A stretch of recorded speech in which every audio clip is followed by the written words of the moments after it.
નમસ્તે વિદ્યાર્થી મિત્રો, આપણે ઉદાહરણ આગળ ધપાવીએ તો ઉદાહરણ નંબર 3 શું કહેલ છે મિત્રો?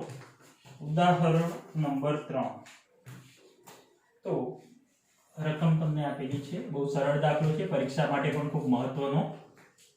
ઉદાહરણ 3, એક ઇલેક્ટ્રિક ટોસ્ટરમાં ગરમ કરવા માટે નિક્રોમ તારનો ઉપયોગ કરીએ છીએ. તો ટોસ્ટરમાં ગરમ કરવા માટે આપણે કયા તારનો ઉપયોગ કરીએ છીએ? આ રીતે તાર છે, જે કોનો છે? નિક્રોમ તાર છે. ઓકે, નિક્રોમ ધાતુનો તાર છે. ઓકે, ઓરડાના તાપમાને 27°C છે, તેનો અવરોધ 75.3 ઓહ્મ જેટલો છે. તો સૌપ્રથમ તો મિત્રો અહીંયા ઓરડાનું તાપમાન, તો ઓરડાનું તાપમાન જે છે ને એ આપણું કયું તાપમાન લઈશું? આપણે સંદર્ભ તાપમાન. ઓરડાનું તાપમાન યાદ રાખો મિત્રો, આપણું સંદર્ભ તાપમાન, જેમ કે બરફ, પાણી અને વરાળની વાત કરી હોય તો આપણે સંદર્ભ તાપમાન શું લઈશું? બરફનું તાપમાન 0°C, એટલે એક ચોક્કસ તાપમાન.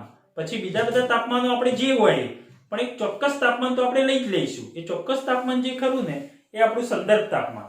તો અહીં ઓરડાનું તાપમાન એ આપણું ચોક્કસ તાપમાન છે, જે તમને આપ્યું છે 27°C.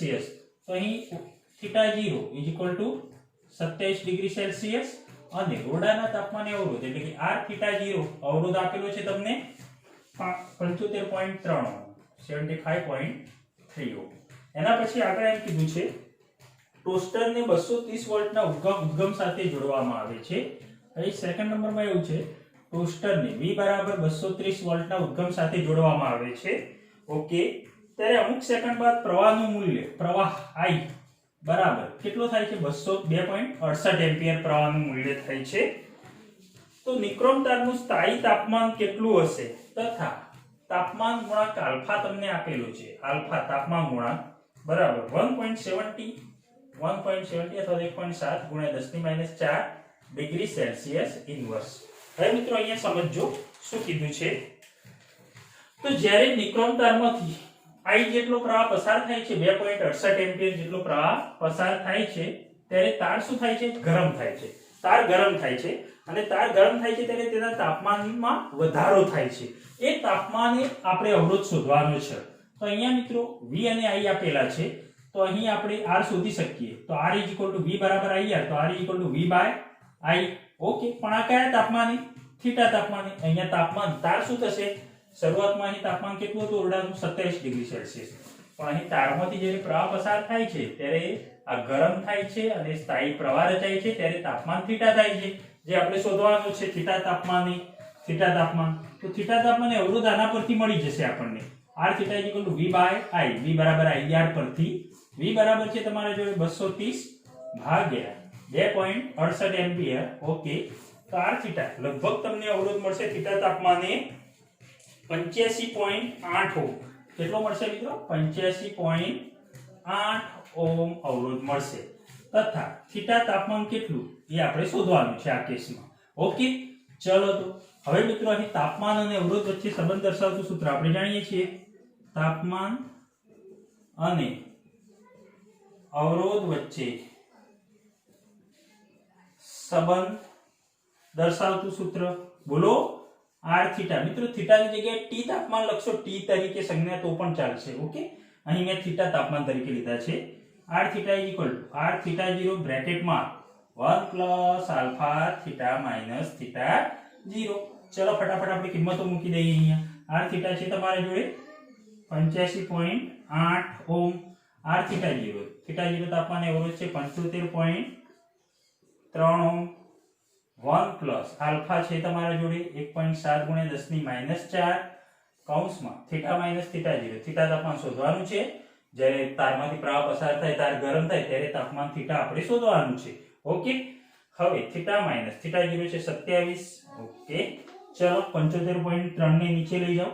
85.8 ભાગ્યા 75.3 લગભગ તમને મળશે 1.14 જેટલું. કેટલું મળશે મિત્રો? 1.14 બરાબર શું વધ્યું? 1 + 1.7 × 10⁻⁴ થીટા માઈનસ 27. હવે મિત્રો એક કામ કરીએ, 1 ને આ બાજુ લઈ જઈએ, 1 ને આ બાજુ લઈ જઈએ, આને છેદમાં લઈ જાય તો 1.14 મળે. 1 ને આ બાજુ લઈ જઈએ તો 1.14 - 1 0.14 0.14 = 1.7 × 10⁻⁴ બ્રેકેટમાં થીટા -27. ચલો સાદુરૂપ આપી દઈએ ફટાફટ. ઓકે, હવે આને છેદમાં લઈ જાઓ તો શું થશે? 0.14 ડિવાઇડ બાય 1.7 મલ્ટીપ્લાય 10⁻⁴. 10⁻⁴ ને ઉપર લઈ જાઓ તો 10⁴ થઈ જશે ઇઝ ઇક્વલ ટુ થીટા -27. મિત્રો 0.14 બાય 1.7 આ તમે સાદુરૂપ આપશો તો લગભગ તમને મળશે. આનું આખું સાદુરૂપ આપશો તો 820. ઓકે, 820 સાદુરૂપ આપતા તમને મળશે is equal two theta -27. So theta is equal two 820 plus 27. So theta is equal two કેટલા થશે? 40 847 ડિગ્રી સેલ્સિયસ.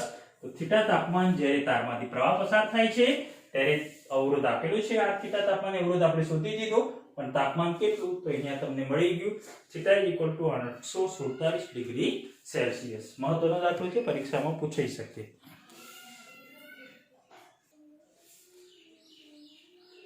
ઉદાહરણ નંબર 4. ઉદાહરણ નંબર 4 પરીક્ષા માટે મહત્વનું, બોર્ડની પરીક્ષા માટે. તો તમને કહેલું છે કે પ્લેટિનમ તાર, કે જે પ્લેટિનમ તારનો અવરોધ બરફના તાપમાને 5 ઓહ્મ. તો પ્લેટિનમ તાર પહેલું બરફ છે મિત્રો, બરફના તાપમાને. તો બરફ એ આપણું સંદર્ભ તાપમાન લઈ લઈએ આપણે. યસ, તો બરફનું તાપમાન કેટલું? થીટા 0 બરાબર 0 ડિગ્રી સેલ્સિયસ. ઓકે, અને બરફના તાપમાને અવરોધ r થીટા 0 એટલે કે r0 લખી શકાય. યસ મિત્રો, થીટા 0 બરાબર 0. તો r0 બરાબર કેટલું છે? બરફના તાપમાને અવરોધ 5 ઓહ્મ છે. Okay, 5 ohm.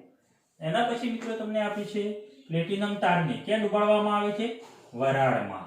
ઓકે મિત્રો, વરાળમાં ડુબાડવામાં આવે છે તો વરાળમાં અવરોધ તમને ખબર છે કેટલો થશે? 100 ડિગ્રી સેલ્સિયસ. એટલે કે 100 ડિગ્રી સેલ્સિયસ તાપમાને થીટા બરાબર, અહીં થીટા લેવાનું મિત્રો, થીટા બરાબર વરાળનું તાપમાન 100 ડિગ્રી સેલ્સિયસ અને વરાળનું તાપમાને અવરોધ r થીટા એટલે કે r 100 બરાબર કેટલા છે? 5.23 ઓહ્મ આપેલા છે. એના પછી પ્લેટિનમ તારને ગરમ બાથ એટલે કે હોટ બરાબર છે, બાથમાં ગરમ બાથમાં પ્લેટિનમ તારને ડુબાડવામાં આવે છે ત્યારે અવરોધ થીટા કેટલું એ આપણે શોધવાનું છે, થીટા શોધવાનું છે. પરંતુ જ્યારે ગરમ બાથમાં ડુબાડવામાં આવે છે અવરોધને, પ્લેટિનમ તારને, ત્યારે એ અવરોધ આપ્યું છે થીટા તાપમાને, આ થીટા તાપમાને અવરોધ આપ્યું છે તમને 5.795 ઓહ્મ. 5.795 ઓહ્મ. ક્લિયર મિત્રો? અહીં ત્રણ વસ્તુ થઈ ગઈ, બરફના તાપમાને, વરાળના તાપમાને, બાથ. બરફ જે છે આપણું સંદર્ભ તાપમાન લઈ લીધું થીટા 0 બરાબર 0 ડિગ્રી સેલ્સિયસ બરફ એટલે તો આ થીટા 0 r0 બરાબર 5 ઓહ્મ આપેલ છે. વરાળનું તાપમાન એટલે કે થીટા બરાબર 100 ડિગ્રી સેલ્સિયસ r100 અવરોધ આપેલો છે 5.23 ઓહ્મ અને બાથમાં ગરમ ટબમાં નાખવામાં આવે છે ત્યારે તાપમાન શોધવાનું છે, પરંતુ થીટા તાપમાને આ અવરોધ જે છે આપ્યો છે 5.795. ચલો મિત્રો, આપણા જે સૂત્ર છે ફટાફટ. r થીટા બરાબર r theta 0 બ્રેકેટમાં 1 plus alpha theta minus theta 0. ચલો, થીટા 0 એટલે કે સંદર્ભ તાપમાન આપણું કેટલું છે? 0 ડિગ્રી સેલ્સિયસ. અહીં લખાય r theta is equal two r0. પહેલા આપણે એક કોમન સૂત્ર બનાવી દઈએ પછી આગળ વધીએ. 1 પ્લસ આલ્ફા થીટા માઈનસ 0 એટલે કે થીટા. અહીં લખી દેવાય alpha theta. Yes, theta minus 0 તો આલ્ફા થીટા. ચલો, આ r0 ને અંદર ગુણી દઈએ તો r થીટા બરાબર r0 plus r0 alpha theta.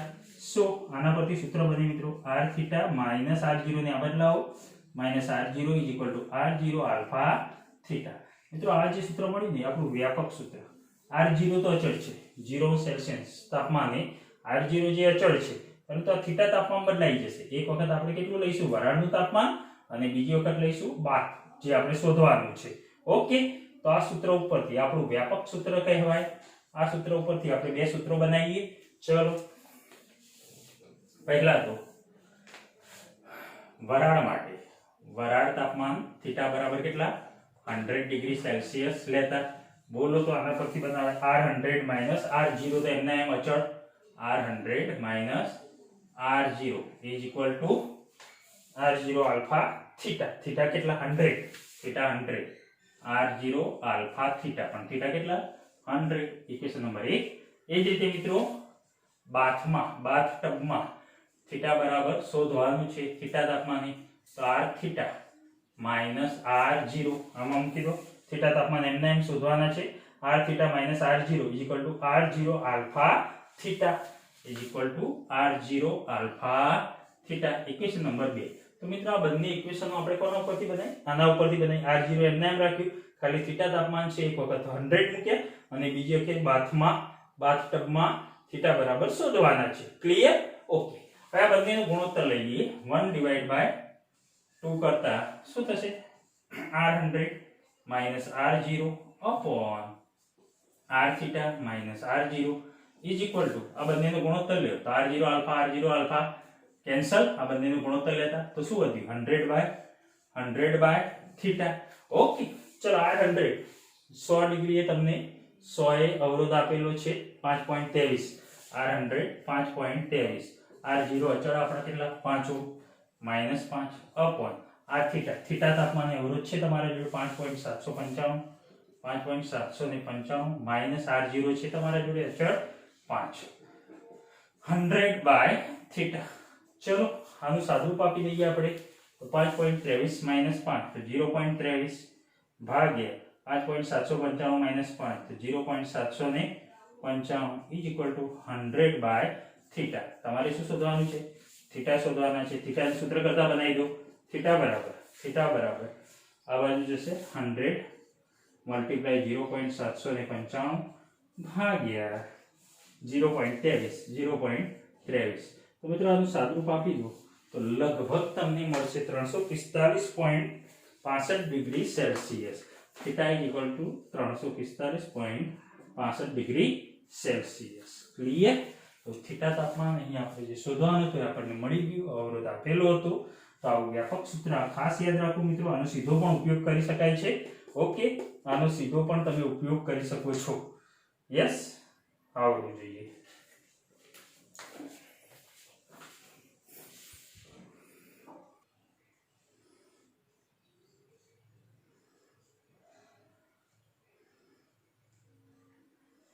ચલો મિત્રો, ઉદાહરણ નંબર 5.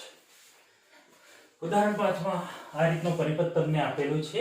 ઓકે, તો અહીં તમને આપેલું છે આ ધન છેડો, આ ઋણ છેડો. અહીં EMF કેટલું આપેલું છે 16 વોલ્ટ. EMF કેટલું છે 16, E બરાબર 16 વોલ્ટ. પછી આંતરિક અવરોધ, આ બેટરીનો આંતરિક અવરોધ R બરાબર કેટલા ઓહ્મ આપેલો છે તમને 1 ઓહ્મ આપેલો છે. ઓકે, સારું. તથા અહીં આ એ છેડો ઋણથી ધન વહેતો પ્રવાહ એક કામ કરીએ મિત્રો, આપણે I જેટલો લઈ લઈએ. કેટલો લઈ લઈએ વહેતો પ્રવાહ I. ઓકે, આ એ છેડો, સારું. આ B છેડો, આ C છેડો અને આ D છેડો આ રીતે લીધેલ છે. I જેટલો પ્રવાહ અહીંથી પસાર થશે. પણ મિત્રો જ્યારે I પ્રવાહ અહીંયા આવશે ત્યારે એનું બે ભાગમાં વિભાજન થશે પ્રવાહનું, એક અહીંયા અને એક અહીંયા. તો અહીંયાથી વહેતો પ્રવાહ મિત્રો આપણે કહીએ I1 અને અહીંયા કહીએ I2. અહીં અવરોધ આપેલા છે 4 ઓહ્મ. આ અવરોધ 4 ઓહ્મ છે, જ્યારે આ અવરોધ પણ 4 ઓહ્મ છે. હવે મિત્રો અહીંયાથી I1 પ્રવાહ વહેશે, અહીંયા I2 પ્રવાહ વહેશે. પાછો કેટલો પ્રવાહ થઈ જશે એક જ શાખામાંથી I જેટલો પ્રવાહ. ઓકે, પાછો અહીંયા I જેટલો પ્રવાહ વહેશે, I1 + I2 બરાબર I. અહીં અવરોધ તમને આપેલો છે 1 ઓહ્મ. ઓકે, BC શાખામાંથી આ અવરોધ કેટલો છે 1 ઓહ્મ. અહીં અવરોધ I ના પાછા બે ભાગ પડશે. એક કામ કરીએ, અહીં I3 કહીએ આપણે અને અહીં I4 કહીએ. જેટલો પ્રવાહ દાખલ થાય એટલો મિત્રો શું થવું જોઈએ બહાર નીકળે. આ I4 તો I3 I4 અહીંથી પસાર થશે અવરોધમાંથી અને પાછો મિત્રો પ્રવાહ I જેટલો અહીંથી બહાર નીકળશે. કેટલો પ્રવાહ બહાર નીકળશે I જેટલો. ઓકે, અહીં આ અવરોધ પણ તમને આપેલા છે. આ અવરોધ તમને 12 ઓહ્મ આપેલ છે તથા આ અવરોધ તમને 6 ઓહ્મ આપેલ છે. બરાબર? ક્લિયર? આ રીતનો પરિપથ છે. તો સૌપ્રથમ પહેલા નેટવર્કનો સમતુલ્ય અવરોધ ગણવાનો છે. ઓકે, હું લખી દઉં છું અહીં. સૌપ્રથમ A માં તમને કહેલું છે નેટવર્કનો સમતુલ્ય અવરોધ શોધો. નેટવર્ક એટલે આખો પરિપથ જાળો. નેટવર્કનો સમતુલ્ય અવરોધ. તો મને કહેશો નેટવર્કનો સમતુલ્ય અવરોધ કઈ કઈ શાખા છે? તો અહીંથી AB, એમાં આ બંને અવરોધ છે, બંને એકબીજાને કેવા છે? સમાંતર. પછી BC શાખા, એમાં તો એક જ અવરોધ છે, સીધો સીધો 1 ઓહ્મ. અને પછી CD શાખા, એમાં આ બંને અવરોધ એકબીજાને સમાંતર છે. તો આપણે એક કામ કરીએ, સમતુલ્ય અવરોધ શોધવા આ સમાંતર જોડાણ ભેગું લઈ લઈએ અને આ સમાંતર. છેવટે આ ત્રણ જોડાણ કેવા આવશે? શ્રેણીમાં. તો અહીં લખાય, અહીં આપણે લખી શકીએ કે કુલ અવરોધ R બરાબર AB શાખાનો અવરોધ એટલે કે RAB, AB શાખાનો અવરોધ વત્તા BC શાખાનો અવરોધ RBC વત્તા CD શાખાનો અવરોધ RCD. ઓકે, અહીં આ નેટવર્ક આટલા પરિપથનો કુલ અવરોધ લઈએ આપણે. તો RAB બરાબર કેટલા મિત્રો? આ બંને સમાંતર છે, 4 ઓહ્મ ને 4 ઓહ્મ. તો શું કરવાનું? સમાંતર જોડાણમાં તમે જાણો છો મિત્રો 1/R = 1/R1 + 1/R2 અથવા તો R = R1 R2 ગુણાકાર અપન નીચે સરવાળો. તો મને કહેશો 4 અને 4 શું થશે? 4 × 4 / 4 + 4 પ્લસ BC શાખાનો તો અવરોધ 1 ઓહ્મ સીધો છે વત્તા CD માં બંને સમાંતર તો R1 R2 એટલે 12 × 6 / 12 + 6. તો અહીં ચોકો 16 16 / 8 એટલે 2 + 1 વત્તા 72 / 18 4. તો 2 ને 4 6 ને કેટલા ઓહ્મ આવ્યો? 7 ઓહ્મ. તો 7 ઓહ્મ કુલ અવરોધ આવ્યો. ઓકે, સારું છે. અહીં મિત્રો આ આપણો આંતરિક અવરોધ છે, જ્યારે આ પરિપથનો કેપિટલ R બાહ્ય અવરોધ R છે. એ જ રીતે હવે B માં શું શોધવાનું છે આપણે? તો B વિભાગમાં તમને કહેલ છે કે દરેક અવરોધમાંથી વહેતો પ્રવાહ શોધો. દરેક અવરોધમાંથી પસાર થતો પ્રવાહ. ઓકે, તો પસાર થતો પ્રવાહ તો શોધીએ મિત્રો, પણ પહેલા અહીંયા આપણે શું શોધી દઈએ? કુલ પ્રવાહ એ શોધી દઈએ. ઓકે, કુલ પ્રવાહ પહેલા આપણે શું શોધીએ? કુલ પ્રવાહ I બરાબર મિત્રો તમને ખબર હોવી જોઈએ સૂત્ર સીધું અથવા તો તમને યાદ હોવું જોઈએ. એપ્સિલોન બરાબર IR. આ રીતે એપ્સિલોન IR, EMF બેટરી છે તો E IR. So I E/R. પરંતુ અહીંયા મિત્રો આખા પરિપથનો કુલ અવરોધ કેટલો? કેપિટલ R અને આ અવરોધ R બંનેનો શું થાય? નીચે સરવાળો એટલે કે R + R. યસ, નહીં તો આ રીતે તમે જાણો છો મિત્રો બેટરી. ઓકે, આંતરિક અવરોધ સ્મોલ r. ઓકે, આ મિત્રો આ બધાનો આ ત્રણેનો સમતુલ્ય અવરોધ આપણે લઈ લઈએ. A અને B નો ત્રણેનો સમતુલ્ય અવરોધ કેપિટલ R. Okay, E. તો અહીં તમે બનાવી શકો છો ઋણથી ધન આ બાજુ ગતિપથ. ચાલો મિત્રો ઋણથી ધન E. ચલો પસાર થાવ. પ્રવાહ કેટલો પસાર થાય છે? I જેટલો પ્રવાહ. ઓકે, તો અહીં પ્રવાહની દિશામાં -IR અહીંયા આવો. હા, -IR = 0 કિર્ચોફના નિયમ મુજબ. સો એપ્સિલોન આ બંનેની પેલી બાજુ મોકલો, I common R + R. So I E/R + R. Okay, તો આ રીતે આપણે કુલ પ્રવાહ શોધી દઈએ. I E/R + R. So E કેટલા છે મિત્રો તમારા જોડે? અહીં કુલ EMF 16 વોલ્ટ ભાગ્યા કુલ અવરોધ R કેટલો મળે તમને? 7 ઓહ્મ. 7 વત્તા સ્મોલ r આંતરિક અવરોધ 1 ઓહ્મ. 16 / 8 તો કેટલા ઓહ્મ આવશે? કેટલા એમ્પિયર આવશે? 2 એમ્પિયર. 16 / 8 તો I બરાબર 2 એમ્પિયર કુલ પ્રવાહ તમને મળે. ઓકે, સારું. હવે દરેક શાખામાંથી વહેતો પ્રવાહ આપણે શોધવો છે. બરાબર? AB, BC અને CD. તો દરેક શાખામાંથી વહેતો પ્રવાહ શોધવા આપણે એક કામ કરીએ.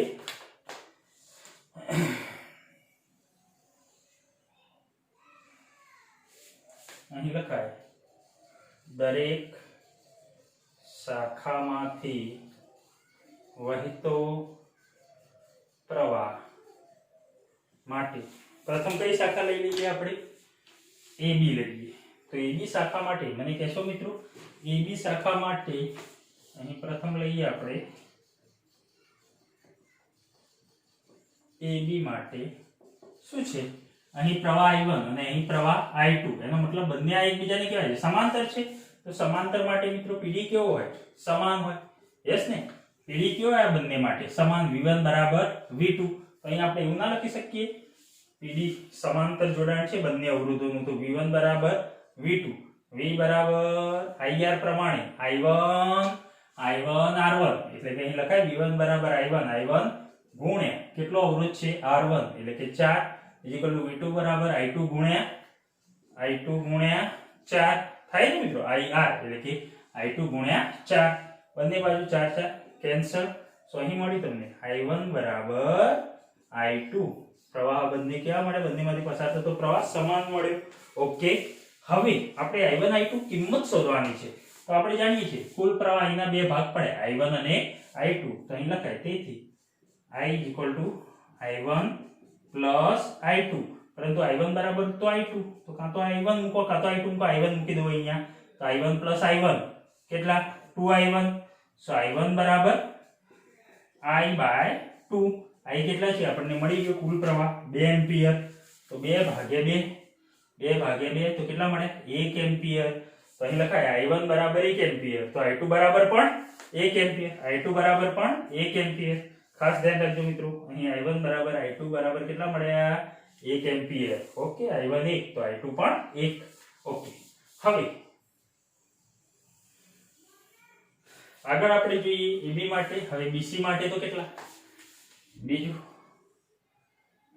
2 નંબર BC શાખામાંથી પસાર થતો પ્રવાહ કેટલો તો BC માટે આપણે લખી શકીએ I બરાબર કેટલો પ્રવાહ પસાર થાય છે I પ્રવાહ પસાર થાય છે ને તો I બરાબર તો 2 એમ્પિયર છે તો I 2 એમ્પિયર BC શાખામાં એ જ રીતે મિત્રો 3 નંબર કઈ શાખા CD શાખા પણ બંને અવરોધો CD માટે આ બંને અવરોધો એકબીજાને કેવા છે સમાંતર છે બંને અવરોધો એકબીજાને સમાંતર છે તો બોલશો મિત્રો શું કરીશું જે આમાં કર્યું એ રીતે જ અહીં ધારો કે PD બંનેનો આનો V3 કહીએ ને આનો V4 કહીએ તો V3 બરાબર શું થાય સમાંતર જોડાણમાં PD સમાન V3 બરાબર V4 V3 V બરાબર IR મુજબ I3 ગુણ્યા R R એટલે કેટલા 12 અને V4 બરાબર I4 ગુણ્યા 6 IR એટલે કે I4 ગુણ્યા 6 એક કામ કરીએ મિત્રો અહીં 6 ને નીચે લાવી દઈએ આપણે તો 6 દુ 12 તો I4 બરાબર 2I3 I4 શું મળ્યું આપણને 2I3 ઓકે ચલો આ સંબંધનો ઉપયોગ કરીએ આપણે અહીં I પ્રવાહ આવતો તો I પ્રવાહ પસાર થતો તો એના બે ભાગ પડે I3 અને I4 એટલે કે કુલ પ્રવાહ I બરાબર I3 I4 લખાય કુલ પ્રવાહ I બરાબર I3 I4 યસ I3 એક કામ કરો I4 બરાબર તો કેટલા 2I3 ને મૂકી દો આમાં તો I I3 2I3 so I કેટલા 3I3 yes so I3 I/3 I તો છે તમારા જોડે કેટલા છે 2 એમ્પિયર ઓકે તો I/2/3 એમ્પિયર કેટલા મળશે 2 ભાગ્યા 3 કરશો તો 0.66 એમ્પિયર ચલો I3 મળી ગયા તો I4 કેટલા મળશે I4 અહીંયા છે I4 બરાબર 2I3 અહીંયા હું લખું I4 2I3 2 મલ્ટીપ્લાય I3 કેટલા છે 2/3 કાં તો 0.66 લખો 2/3 લખું ચલો 2/3 એમ્પિયર તો 4/3 કેટલા થશે 1.33 એમ્પિયર આ બંનેનો I3 ને I4 નો સરવાળો કરો કેટલા થશે મિત્રો 1 થઈ ગયો I3 ને I4 2 થશે ને કારણ કે કુલ પ્રવાહ I મળે કે નહીં કુલ પ્રવાહ I બરાબર I3 I4 બંનેનો સરવાળો કરો તો I મળવો જોઈએ આ બંનેનો સરવાળો કરો તો તમને 2 મળી રહેશે ક્લિયર ઓકે હવે ત્રીજા ભાગમાં મિત્રો તમને શોધવાનું કીધું છે શું કીધું છે VAB VBC VCD એકવાર ધ્યાનથી જોઈ લો તો હું આ ભૂસી દઉં ફરી એકવાર ઓકે આની જરૂર પડશે તમારે આગળ એક મિનિટ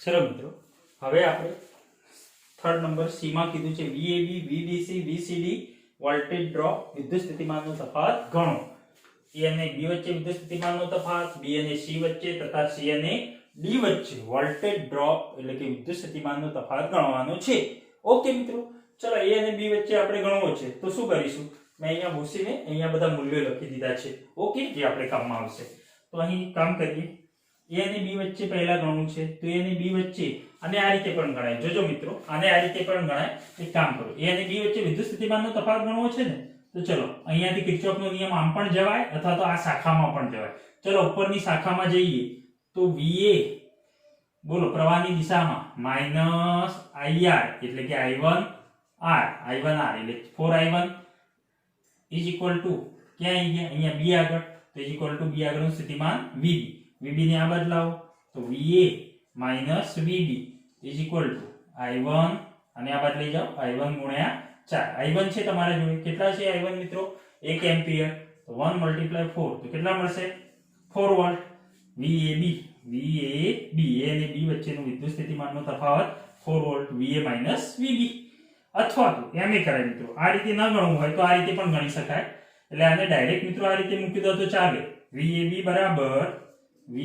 બરાબર I1 ગુણ્યા 4 અથવા તો I2 ગુણ્યા 4 જવાબ આવી જશે I1 ગુણ્યા 4 IR પ્રમાણે I1 ગુણ્યા 4 એટલે 4 × I1 કેટલા છે 1 ઓકે તો 4 વોલ્ટ અથવા તો કુલ અવરોધ છે પરિપથનો R છે ઓકે અને કુલ પ્રવાહ I છે તો V બરાબર IR મુજબ પણ તમારે ગણવું હોય તો ગણી શકાય તો મિત્રો VAB A અને B વચ્ચે વિદ્યુત સ્થિતિમાનનો તફાવત તો V બરાબર IR કુલ પ્રવાહ અને કુલ અવરોધ લઈ લો તો I કેટલા છે તમારા જોડે અહીં I 2 એમ્પિયર છે I આપણા જોડે છે કુલ પ્રવાહ 2 છે 2 અને કુલ અવરોધ R કેટલો છે 7 ઓહ્મ કુલ અવરોધ R છે હા કુલ અવરોધ R 7 ઓહ્મ છે એ રીતે ગણશો તો નહીં આવે કુલ અવરોધ R IR VAB બરાબર IR તો I છે 2 છે ઓકે અને આ બંનેનો અવરોધ કેટલો હતો 4 ચોક 16 ભાગ્યા 8 2 હા આનો સમતુલ્ય અવરોધ લઈ લો તો આનો સમતુલ્ય અવરોધ કેટલો આ બંનેનો 2 અહીંયા આપણે લખ્યો તો ને તો 2 દુ કેટલા થશે 4 તો આ રીતે પણ ગણી શકાય ઓકે ચલો હું અહીંયા લખું છું A અને B વચ્ચે વિદ્યુત સ્થિતિમાનનો તફાવત VAB બરાબર મિત્રો ચાલ આવી ગયો આ રીતે ઓકે મેં VA VB તો અહીંયા સીધું હું લખું I1 ગુણ્યા 4 અથવા તો I2 ગુણ્યા 4 લખશો તો પણ આવશે અથવા તો IR કરશો I કુલ પ્રવાહ અને R એટલે આ બંનેનો સમતુલ્ય અવરોધ કેટલો આવે 2 ઓહ્મ આવે યસ 4 × 4 ભાગ્યા 4 + 4 ઓકે તો અહીંયા હું લખું છું VAB I1 ગુણ્યા 4 સો I1 છે તમારા જોડે 1 તો 1 × 4 તો કેટલા આયા 4 વોલ્ટ અથવા કુલ અવરોધ R લઈને પણ ગણાય કુલ અવરોધ R એટલે આ ભાગનો તો VAB બરાબર IR પરંતુ I કેટલા 2 છે કુલ પ્રવાહ અને R એટલે મિત્રો આ બંનેનો સમતુલ્ય અવરોધ કેટલો 2 ઓહ્મ તો 2 દુ 4 તો કેટલા વોલ્ટ 4 ઓકે એ જ રીતે હવે આપણે શોધી દઈએ VBC કિર્ચોફના નિયમ મુજબ પણ ગણી શકો છો VB - VC VB થી ચાલુ કરો ઓકે બીજું છે આપણું VBC અહીંયા લખું છું VBC બરાબર બોલો ચલો મિત્રો VBC બરાબર IR R એટલે આપણો અવરોધ કેટલો છે અહીંયા 1 ઓહ્મ છે ને તો I ગુણ્યા 1 IR તો I કેટલા છે 2 કુલ પ્રવાહ I બરાબર 2 એમ્પિયર તો 2 × 1 બરાબર કેટલા વોલ્ટ 2 વોલ્ટ ઓકે એ જ રીતે VC - 12I3